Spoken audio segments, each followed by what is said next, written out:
Hi friends, welcome back to our channel village gossip kitchen.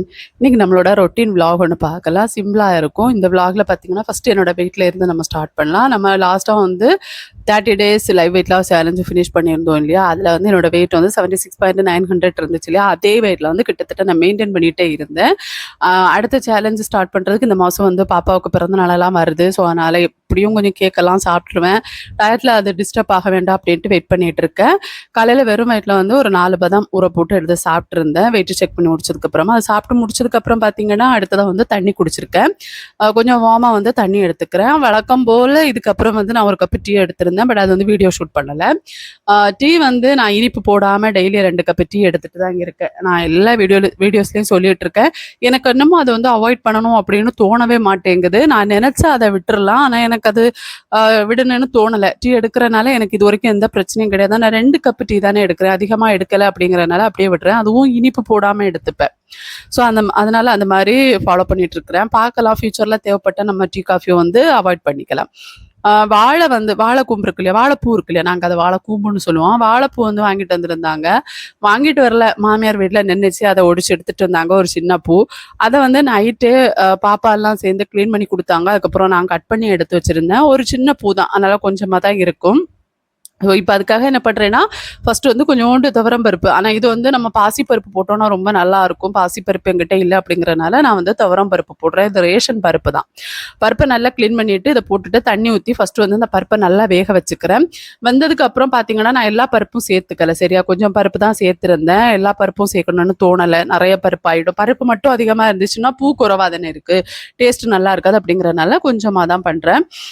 இன்னைக்கு அம்மா வீட்டில் தான் நிற்க, கிட்டத்தட்ட 2 மாசமா இங்கே தான் நிற்கிறேன். அம்மாவுக்கு இன்னும் உடம்பு சரியாகலை. நிறைய பேர் மெசேஜ் எல்லாம் பண்ணி கேட்டுட்டு இருக்கீங்க என்ன பிரச்சனை அப்படின்ட்டு. நான் ஒரு தனி வீடியோ உங்களுக்கு ஷேர் பண்ணுறேன். உங்களுக்கு கண்டிப்பாக அது யூஸ்ஃபுல்லாக இருக்கும். இப்போதைக்கு வந்து இந்த வீடியோலாம் உங்களுக்கு உடம்பு முடியலை, ஃபுல்லாக வந்து பெட்டில் இருக்கிற மாதிரி இருக்கும். பக்கத்தில் ஒருத்தவங்க தேவைப்படுறாங்க, அதனால நான் நிற்கிறேன். அப்பா இருக்காங்க, அப்பாவுக்கும் வந்து ரொம்ப உடம்பு முடியலை. அவங்களும் கொஞ்சம் ஏஜ் தானே, அவங்களாலையும் தனியாக மேனேஜ் பண்ண முடியலை. அப்படிங்கிறனால நான் இப்போதைக்கு இங்கே வந்து நிற்கிறேன். அப்புறம் வந்து இப்போ தேங்காய் எடுத்திருக்கேன். அதில் வந்து கடுகு உளுந்தம்பருப்பு 2ம் போட்டுட்டு தாளிச்சுட்டு இதில் அந்த கறிவேப்பிலை போட்டுக்கலாம். விடிய காலையிலேயே சமைச்சிட்டு இருக்கேன். நான் வீட்லேயே நிற்கு கருவேப்பிலை செடி. போய் கருவேப்பிலை பறிக்கிறதுக்கு போகிறதுக்கு பயம். ஏன்னா இந்த சைடு கொஞ்சம் பாம்பெல்லாம் அதிகமாக இருக்க ஏரியா, நம்ம கொஞ்சம் கேர்ஃபுல்லாக இருக்கணும் அப்படிங்கிறனால நான் போகலை. அதனால கருவேப்பிலை எல்லாமே இதில் வந்து செய்ய ஆரம்பிச்சிருந்தேன். கட் பண்ணி வச்சிருக்க வாழைப்பூவை சேர்த்துக்கிறேன். எனக்கு வாழைப்பூ பொரியல் ரொம்ப பிடிக்கும். இந்த பருப்பு போட்டு பண்ணுறதுன்னு ரொம்ப பிடிக்கும். பருப்பு இந்த பக்கம் லைட்டாக வெந்தோடனே அந்த பக்கம் அடுப்புக்கு மாற்றிட்டு அது அந்த பக்கம் வெந்துட்டுருக்கு. இந்த பக்கம் வந்து இந்த வாழைப்பூ கூட கட் பண்ணி வச்சுருக்க வெங்காயத்தை போடுறதுக்கு மறந்துட்டேன். ஃபஸ்ட்டு வெங்காயம் போட்டுட்டு வாழைப்பூ போடணும், நான் மறந்துட்டேன். சின்ன வெங்காயம் போட்டோன்னா இன்னும் ரொம்ப நல்லாயிருக்கும். நான் வந்து பெரிய வெங்காயம் தான், ஒரு சின்ன சைஸில் ஒரு பெரிய வெங்காயம் வந்து சின்ன சைஸ் இருக்கும் இல்லையா, அதில் சின்னது எடுத்துருந்தேன்.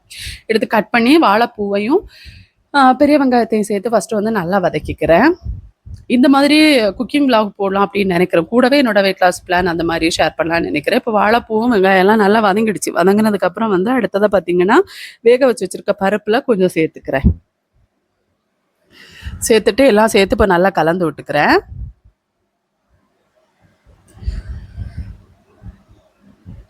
இப்போ இதை நல்லா கலந்து விட்டுட்டு நான் வந்து துருவின தேங்காய், அது கூட ஜீரகம், அப்புறம் மஞ்சத்தூளும் மிளகாத்தூள் இவ்வளவும் போட்டு கொஞ்சம் அரைச்சி எடுத்து வச்சுருந்தேன். அந்த அரைப்பை வந்து இது கூட சேர்த்துக்கிறேன். இப்போ தேவையான அளவுக்கு உப்பு சேர்த்துக்கிறேன். சேர்த்துட்டு அடுத்ததாக வந்து அந்த துருவி வச்சிருக்க தேங்காவும் அந்த துருவி வச்சிருக்க தேங்காய் இருக்கு இல்லையா, அதை இது கூட நம்ம சேர்த்துக்கலாம். தேங்காய் வந்து ஜீரகமும் மஞ்சள் தூளும் மிளகாத்தூளும் சேர்த்து அரைச்சி வச்சிருக்கேன். ரொம்ப நைஸாக அரைக்க வேண்டாம், கொஞ்சம் குறகுறப்பாக அந்த மாதிரி அரைச்சி எடுத்தா போதும். இப்போ அதை வந்து இது கூட சேர்த்துக்கிறேன். வாழைப்பூ வந்து நம்ம தண்ணியெல்லாம் ஊற்றி வேக வைக்க வேண்டாம், ஆவியிலே அது வெந்துடும். வாழைப்பூ வேகிறதுக்கு ரொம்ப டைமும் எடுக்காது. அது கொஞ்சம் நேரத்தில் வேகிற ஒரு பொருள் தானே, அதனால ரொம்ப டைம் எடுத்து தண்ணியெல்லாம் ஊற்றி நீங்கள் அதை வேஸ்ட் பண்ண வேண்டாம். தண்ணியே வேண்டாம். இல்லை உங்களுக்கு தண்ணி வேணும்னா ரொம்ப கம்மியாக கொஞ்சோண்டு தண்ணி சேர்த்துக்கோங்க. நான் அடுத்த முறை வந்து வாழைப்பூ எப்படி க்ளீன் பண்ணுறது அப்படிங்கிறதெல்லாம் போடுறேன். நிறைய பேருக்கு தெரிஞ்சிருக்கும், அதனால தான் அது போடலை. பட் இருந்தாலும் நான் அடுத்த முறை உங்களுக்கு ஷேர் பண்ணுறேன். பெரிய வாழைப்பூ வாங்கிட்டு வந்தால் நான் கண்டிப்பாக வடை போட்டுருவேன். எனக்கு ரொம்ப பிடிக்கும் வாழைப்பூ வடை. இப்போ அவ்வளோதான். இந்த மசாலாவோட பச்சை ஸ்மெல் போகிற வரைக்கும் கொஞ்சம் மூடி போட்டு ஆவியிலே அதை வேக வச்சு இறக்க வேண்டியது தான்.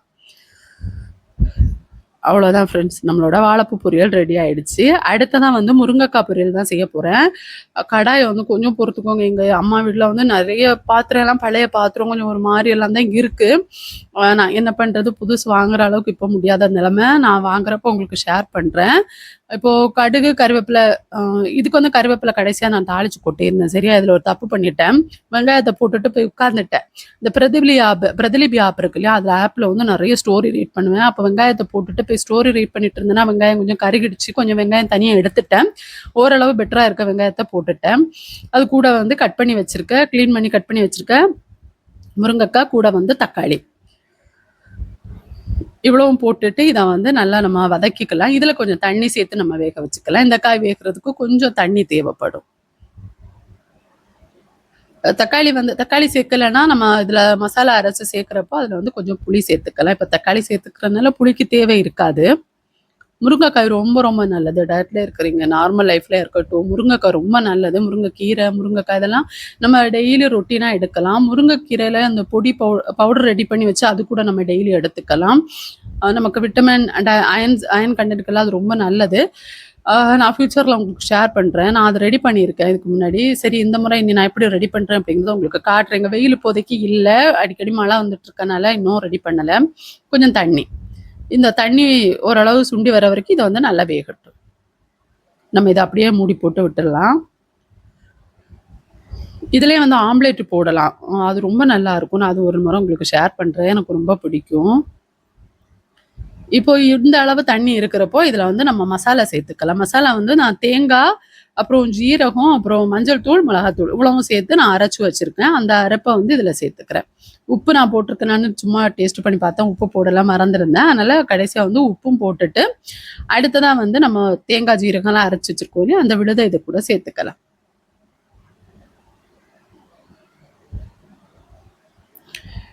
இங்க வந்து ஒரு கடாய் எல்லாமே வாங்க வேண்டியதா இருக்கு. நான் என்னன்னா எனக்கு ஸ்டீல் தான் பிடிக்கும் அப்படிங்கிறதுனால ஸ்டீல்ல வாங்கலாம் அப்படின்ட்டு யோசிச்சுட்டு இருக்கேன். ஸ்டீல்ல வந்து நல்ல கடாயெல்லாம் வாங்கணும்னா எப்படி ஒரு 1000க்கு மேல ஆகும் இல்லையா? இப்போ பிஸ்னஸும் நான் பெருசா பார்த்துக்கல. இங்க அங்கேன்னு ஓடிட்டுருக்கேன். என் கையிலயும் காசு கிடையாது. அதனால நான் கொஞ்சம் யோசிச்சு பண்ணலாம் அப்படின்ட்டு வாங்குறப்போ உங்களுக்கு நான் கண்டிப்பா ஷேர் பண்றேன் ஃப்ரெண்ட்ஸ். ஏன்னா இந்த பாத்திரத்தை எல்லாம் பார்க்குறப்போ கண்டிப்பா உங்களுக்கு தோணும், இந்த சட்டியில அவிக்கக்கூடாது அப்படி இப்படின்னு எல்லாம் சொல்லுவீங்க. எனக்கு தெரியும், வேற வழி இல்லாம செஞ்சுட்டு இருக்கேன்.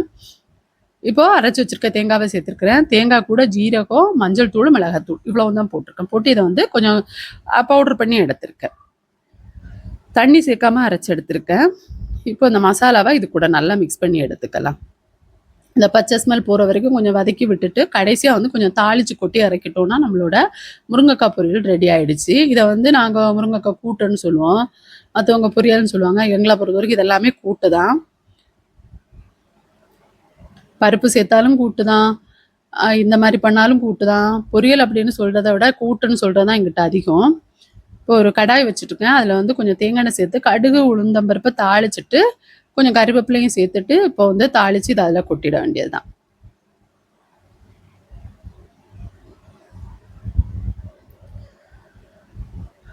அவ்வளோதான், நம்மளோட பொரியல் எல்லாமே ரெடி ஆயிடுச்சு.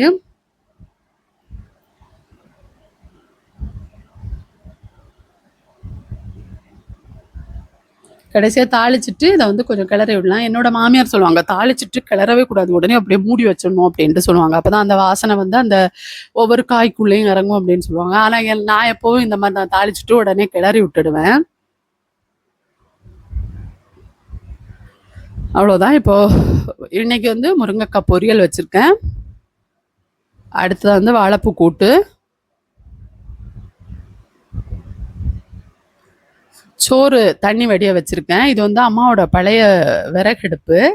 அவங்க விறகடுப்பில் தான் சமைச்சிட்டு இருந்தாங்க. இப்போ நான் வந்து தான் விறகடுப்பு எல்லாமே மாற்றிட்டு கேஸில் மட்டும் சமைச்சிட்ருக்கேன். எனக்கு வீசிங் இருக்கனால விறகடுப்பில் சமைக்க முடியாது. அவங்களோட பழைய கிச்சன் தான், கொஞ்சம் ஒரு மாதிரி தான் இருக்கும். குடிக்கிறதுக்கு தண்ணி வச்சுருக்கேன். சொன்னேன் இல்லையா, பாத்திரங்கள் எல்லாமே கொஞ்சம் ரொம்ப பழைய பாத்திரங்க. அவங்க அதையே யூஸ் பண்ணிட்டு இருந்தாங்க. அதனால கொஞ்சம் ஒரு மாதிரி தான் இருக்கும். அதனால தான் மோஸ்ட்லி நான் இங்கே வந்ததுக்கப்புறம் விளாக் எதுவுமே ஷேர் பண்ணுறது. ஏன்னா நிறைய ஒரு மாதிரிலாம் கமெண்ட்ஸ் பண்ணுவாங்க. நமக்கு தெரியும் நம்மளோட சூழ்நிலை, மற்றவங்களுக்கு அது புரியுமானு தெரியல இல்லையா, அப்படிங்கிறனால தான் நான் அதை ஷேர் பண்ணுறது கூட கிடையாது. டிஃபன் இன்னைக்கு கடையிலேருந்து அப்பா வாங்கிட்டு வந்திருந்தாங்க. ஆப்பம், அப்புறம் சட்னி, அதுக்கு சட்னி கொடுத்துருந்தாங்க. அடுத்ததாக வந்து புட்டு, பயறு, பப்படம்லாம் வாங்கிட்டு வந்திருந்தாங்க. ஏன்னா எங்கள் பாப்பாவுக்கு வந்து ஸ்கூல் வேன் கொஞ்சம் நேரமே வரும். அதனால காலையில் எழும்பி நான் 4:30க்கு கிளம்புனா கூட எனக்கு சமைக்கிறது ரொம்ப சிரமமாக இருக்குது. அடுத்து வந்து காலை உணவுக்கு இன்னைக்கு நான் வந்து நேற்று வச்ச சிக்கன் கிரேவி கொஞ்சம் இருந்துச்சு, அதை தான் சாப்பிட்ருந்தேன். மற்றவங்களுக்கெல்லாம் டிஃபன் கொடுத்துருந்தேன். எனக்கு வந்து சமீபத்தில் நான் ஒரு கொலுசு அப்புறம் மெட்டி அது 2ம் ஆர்டர் பண்ணியிருந்தேன். வெள்ளியில தான் ஃபேஸ்புக்கில் ஒரு ஃப்ரெண்டு மூலமாக ஆர்டர் பண்ணியிருந்தேன். எனக்கு எல்லாமே சேர்த்து வந்து 4000க்கு மேலே ஆச்சு அமௌண்ட்டு. அதுதான் உங்களுக்கு நான் காட்டுறேன். இந்த கொலுசு பார்த்தீங்கன்னா ஒரு 25 கிராம் ஆச்சு அந்த கொலுசு. அப்புறம் வந்து அது கூட மெட்டி மெட்டி பார்த்தீங்கன்னா அது வந்து மெட்டி தனியாக வாங்கியிருந்தேன். 600 சம்திங்னு நினைக்கிறேன் நான் மெட்டியோட ரேட்டு. இது வந்து ஆன்டிக் கலெக்ஷன் ஏதோ சொல்லுவாங்கள்ல, அந்த மாதிரி ஒரு கலெக்ஷன். அது பார்க்குறதுக்கு ரொம்ப அழகாக இருக்குன்னு நான் உடனே வாங்கிட்டேன். பொதுவாக மெட்டியெல்லாம் பெருசாக கல்யாணம் முடிச்ச டைமில் போடுவேன். எங்களுக்கு இங்கே அதெல்லாம் போடலைன்னாலும் பிரச்சனை கிடையாது. போடணும் போடலை பொட்டு வைக்கிறது இதெல்லாமே இங்கே பிரச்சனை கிடையாது. அதனால் அதெல்லாம் நான் பெருசாக பண்ணுறதில்ல. இப்போ சமீபமாக ஆசையாக இருந்துச்சு, சரி கொஞ்சம் கொலுசு வாங்கி போடலாம் அப்படின்ட்டு. கூடவே மெட்டி கலெக்ஷன் பார்த்தப்போ ரொம்ப நல்லா இருந்துச்சு, பிடிச்சிச்சா, அதனால் அதுவும் வாங்கியிருந்தேன். அம்மாவோட கால் தான் இடையில இருக்கு. அவங்க கால் வச்சிருந்தது நான் வீடியோ ஷூட் பண்றப்போ கவனிக்கவே இல்லை. எடிட்டிங்ல அதை எதுவுமே பண்ண முடியல. இந்த கொலுசும் அந்த மெட்டியும் வாங்கியிருந்தேன்.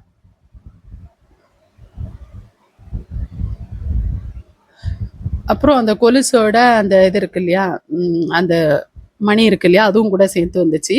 எல்லாமே வெள்ளி தான், பியூர் வெள்ளி தான். வெள்ளி கொலுசு வந்து 25 கிராம் ஆச்சு. 25 கிராம். அப்புறம் எல்லாம் சேர்த்து 4000க்கு மேலே ஆச்சு அமௌண்ட்டு. அடுத்ததாக பார்த்தீங்கன்னா சோறு மதியத்துக்கு வந்து அப்பாவுக்கும் எனக்கும் அம்மாவுக்கும் எல்லாம் சோறு எடுத்து வச்சுருக்கேன். அம்மா வந்து இது மீன் வேண்டாம் அப்படின்னு சொன்னாங்க. அதனால அவங்களுக்கு கருவாடு வேணும்னு கேட்டாங்க. அதனால கருவாடு பொரிச்சு வச்சிருக்கேன். எனக்கு வந்து எங்களுக்கு வந்து பொரிச்ச மீன் ஃப்ரை பண்ணதும் அப்புறம் வந்து மீன் குழம்பு வச்சது இருந்துச்சு. அது கூட வந்து இது சோறு, அப்புறம் வாழைக்கூம்பு, அந்த வாழைப்பூ இருக்கு இல்லையா அது, அப்புறம் முருங்கைக்காய். ஸோ இதெல்லாம் சேர்த்து வச்சு சாப்பிட்ருந்தேன். இப்போதைக்கு வந்து மெயின்டெனன்ஸ் டயட்ல அப்படி ஒரு மாதிரி போறதுனால அப்போவுமே நான் வந்து இது பேஸ் பண்ணி நம்ம இன்டர்மிட்டன்ட் ஃபாஸ்டிங் பேஸ் பண்ணி தான் ஃபாலோ பண்ணிட்டு இருக்கேன். சாயங்காலம் போல் வடை சுட்டிருந்தேன், அதெல்லாம் வீடியோ ஷேர் பண்ணலை. நான் வடை போட்டிருந்தேன். ஃபர்ஸ்ட் டைம் ரொம்ப நல்லா இருந்துச்சு வடை. எனக்கு சட்னி வச்சுருந்தேன். நான் அடுத்த வீடியோவில் உங்களுக்கு அதை எப்படி செய்கிறேன் அப்படிங்கிறதெல்லாம் நான் ஷேர் பண்ணுறேன். நல்லா இருந்துச்சு. அதில் ஒரே ஒரு வடை தான் எடுத்து சாப்பிட்டேன். ஷாலோ ஃப்ரை மெத்தடில் தான் பண்ணியிருந்தேன். இருந்தாலுமே ஷாலோ ஃப்ரைல கூட இது கொஞ்சம் ஆயில் எக்ஸ்ட்ரா வரனால இதுவுமே வந்து டயட் அப்படின்னு வர்றப்போ கண்டிப்பாக தேவையில்லை தான். இன்டர்மிட்டன்ட் ஃபாஸ்டிங்னா நம்ம எடுக்கலாம் ஒரு வடை, பெருசா பயங்கரமாலாம் சாப்பிடக்கூடாது, ஒன்னெல்லாம் எடுக்கலாம். எடுத்து அதுக்கேற்ற மாதிரி மேனேஜ் பண்ணி நம்ம டயட்டை ஃபாலோ பண்ணணும். அதனால டின்னரை நான் ஸ்கிப் பண்ணிட்டேன். இதை எடுத்தனால ஈவினிங் ஒரு டீ கூட சாப்பிட்ருந்தேன். சொல்லியிருந்தேன் இல்லையா, வீடு 4 பக்கம் நிறைய புல் மண் அந்த மாதிரி எல்லாம் இருக்கு, புல்லெல்லாம் நிறைய மண்டி கிடக்கு அப்படின்ட்டு. பெரிய பெரிய அட்டை தெரியுமா, பெரிக்கால் அட்டைன்னு சொல்லுவோம், ரொம்ப பெருசா இருக்கும் அந்த அட்டை. நான் உங்களுக்கு ஒரு நாள் வீடியோ ஷேர் பண்றது, வர்றப்போ வீடியோ ஷூட் பண்ணி. அதெல்லாம் வர ஆரம்பிச்சிச்சு வீட்டுக்குள்ள, பாம்பெல்லாம் உள்ள ஏரியா. அதனால என்ன பண்ணிட்டோம்னா நாங்க வந்து ஃபுல்லா ஒருத்தங்களை விட்டு அப்படி எல்லா இடத்தையுமே இந்த கிளீன் பண்ணிட்டோம். இப்போ கத்திரிக்காயெல்லாம் அம்மா நட்டு விட்டுருந்தது காய்ச்சி நின்றுச்சு. இந்த புல்லெல்லாம் கிளீன் பண்ணதுக்கு அப்புறமா தான் தெரிஞ்சிச்சு இதுல மணத்தக்காளி கீரை நிறைய நின்றுச்சு. அவர் தெரியாம எல்லா மணத்தக்காளி கீரையும் வெட்டிட்டாரு. கருவேப்பிலை நிக்கு, பேர செடி இருக்குல்ல, அதாவது கொய்யா செடி இருக்கு இல்லையா, அது இருக்கு, கொய்யா மரம் நிற்கு, அப்புறம் சப்போட்டா, அதுக்கு அடுத்து பாத்தீங்கன்னா தென்னை மரம் எல்லாம் இருக்கு, அப்புறம் வாழை மரம், அதுக்கு அடுத்து வந்து ரொம்ப முக்கியமா வந்து இஞ்சி செடி நிற்கு. இது இஞ்சி செடி தான். அப்புறம் வந்து இது வந்து ரம்புத்தான் இருக்கு இல்லையா, அது நட்டு விட்டுருக்காங்க. அப்புறம் இது அவகோடா வந்து நான் ஒரு நாள் சாப்பிட்டு குறிச்சு முளைக்க வச்ச அம்மா நட்டது தான். நான் லாஸ்ட் டைம் இங்கே வந்தப்போ சாப்பிட்டுட்டு அந்த விதையை வந்து அம்மாட்ட கொடுத்துருந்தேன். ஒரு வருஷம் ஆயிடுச்சுன்னு நினைக்கிறேன், 1 வருஷத்துக்கு மேலே இருக்கும். அம்மா அந்த விதையை வந்து சாம்பலில் புதைச்சி வச்சு அதை முளைக்க வச்சு நட்டுருந்தாங்க. அது இப்போ கிட்டத்தட்ட ஒரு நல்ல மரம் சைஸுக்கு வர ஆரம்பிச்சிருக்கு. நான் ஒரு வீடியோ உங்களுக்கு அதுக்கப்புறமா ஷேர் பண்ணுறேன் டீட்டெயிலாக. அதுக்கு அடுத்து பார்த்தீங்கன்னா இதுதான் வந்து நம்மளோட மங்குஸ்தான் இருக்கு இல்லையா, மங்குஸ்தான் அதுவுமே ரொம்ப பெரிய மரம் ஆயிடுச்சு. இதெல்லாம் நாங்கள் கடையிலேருந்து வாங்கி வச்சது தான். பெரிய மரம் ஆயிடுச்சு, சீக்கிரம் காய்க்கும்னு நினைக்கிறேன். அப்புறம் தெரளி இலையெல்லாம் வச்சுருக்காங்க. தெரளி இலைன்னா கொழுக்கட்டை வைக்கிறதுக்கு நாங்கள் இங்கே யூஸ் பண்ணுவோம். அதை வந்து இது நம்ம பிரியாணி இலைக்கு பதிலாகவும் சிலர் திரளி இலையை காய வச்சு போடுவாங்க. பிரியாணி இலை வேற, திரளி இலை வேற. ஆனால் நிறைய பேர் தெரியாமல் ரெண்டும் ஒரே இலை அப்படின்ட்டு ஏமாற்றி காய வச்செல்லாம் விற்கிற இதெல்லாம் நடக்கும் மோசடி. நான் உங்களுக்கு அதெல்லாம் ஒரு நாள் டீட்டெயிலாக காட்டுறேன். சரி, அடுத்த வீடியோவில் முடிஞ்ச அளவு காட்டுறேன். ஸோ என்னோட டே எனக்கு இந்த மாதிரி தான் போச்சு. உங்களுக்கு இந்த வீடியோ பிடிச்சிருக்கா, யூஸ்ஃபுல்லாக இருக்கா, ஏதாவது உங்களுக்கு என்ன மாதிரி வீடியோஸ் வேணும் அப்படிங்கிற